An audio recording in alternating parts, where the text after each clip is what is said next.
మా పాలన ఈ విధంగానే ఉంటుంది, ఉండబోతుంది, రుచి చూడబోతాం తొందరలో. రైట్.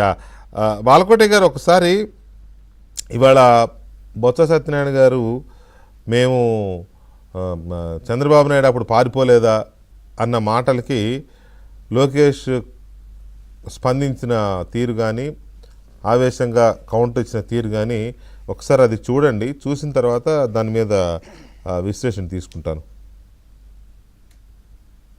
శాసనసభ సాక్షిగా నా తల్లిని అవమానించారు అధ్యక్ష, అది గుర్తుపెట్టుకోండి. మీరు గౌరవ సభతో వస్తున్నారు, మా తల్లిని అవమానించారు. ఈ రోజు మీరు కావాలని పోస్టులు కూడా అక్కడ పెడుతున్నారు.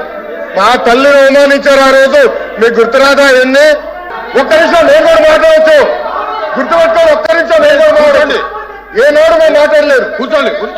ఏనాడు జగన్మోహన్ రెడ్డి గారి కుటుంబం గురించి మేము ఏనాడు మాట్లాడాల, నేను ఏనాడు మాట్లాడాల, మా సభ్యులు ఏనాడు మాట్లాడాల. కూర్చోండి. శాసనసభ సాక్షిగా మా తల్లిని అవమానిస్తే కూర్చోమంటారా? కూర్చోమంటారా? 25 వరకు చంద్రబాబు నాయుడు గారు ప్రతిరోజు హౌస్కి వచ్చాడు, ప్రతిరోజు హౌస్ నిలబడ్డాడు, సింగిల్ గా నిలబడ్డాడు, సింహంగా గుర్తుపెట్టాడు, సింగిల్ గా నిలబడ్డాడు, పోరాడాడు. ఆ రోజు మా తల్లి అవమానించారు కనుకనే బాధ పెట్టుకోలేక సభ బైకాట్ చేసి బయటకు వెళ్ళారు.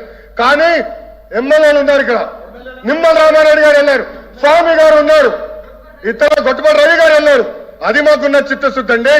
ఈ రోజు మీ ఎమ్మెల్యేలు ఎందుకు రావట్లేదని అడుగుతున్నా.